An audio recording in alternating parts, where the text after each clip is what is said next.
Ketika kita mendengar kata Papua, pasti yang terlintas di pikiran kita bahwa masyarakat Papua bukanlah Muslim. Namun apakah Anda tahu bahwa agama yang pertama kali datang ke Papua adalah agama Islam? Seperti apa faktanya? Berikut informasinya untuk Anda.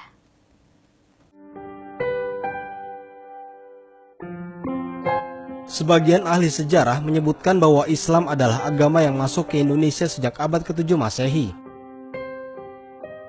Sejarah Islam masuk ke Papua ditemukan jauh sebelum para penjajah datang ke Indonesia. Bahkan ada suku Papua yang menjadikan Al-Quran sebagai lambang atau pegangan hidup. Suku ini juga melarang warganya untuk memakan babi.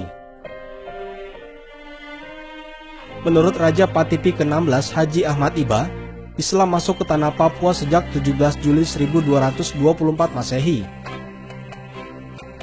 Disebarkan oleh Syekh Iskandar Shah atas mandat Syekh Abdul Rauf dari Kerajaan Pasai, dan Al-Quran merupakan peninggalan Raja Satu Patipi yang didakwahi pertama kali oleh Syekh Iskandar Shah.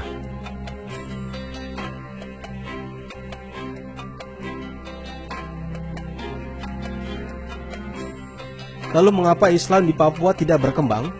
Raja Patipi ke-16 menjelaskan bahwa Raja Patipi pertama, Kris memeluk Islam dan mengangkat Syekh Iskandar Shah menjadi imam di kerajaan Mesia Papua.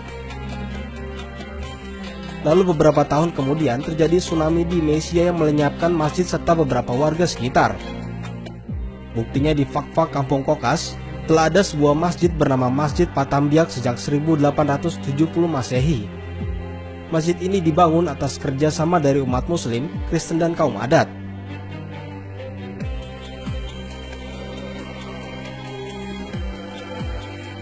Kemunduran Islam di Papua diawali dengan kedatangan dari negara jajahan Belanda dengan mendirikan benteng pertama, yaitu Benteng Debus.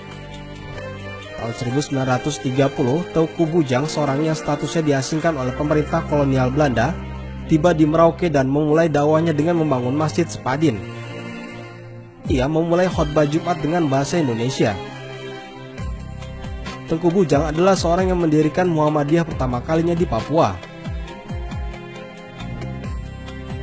Muhammadiyah ini juga hadir di Fakfak pada 1933. Mereka adalah Raja Rumbati, Haji Ibrahim Bau, dan Daeng Umar. Namun sayang hal ini tidak berlangsung lama karena Haji Ibrahim ditangkap dan Daeng Umar diasingkan. Muslim pun tidak diberi ruang berkembang oleh Belanda hingga akhir 1950-an. Pemirsa, ternyata Islam di Papua sudah ada sejak zaman dahulu. Kita sebagai generasi penerus harus berani membuka sejarah karena Islam telah memberikan damai di Papua.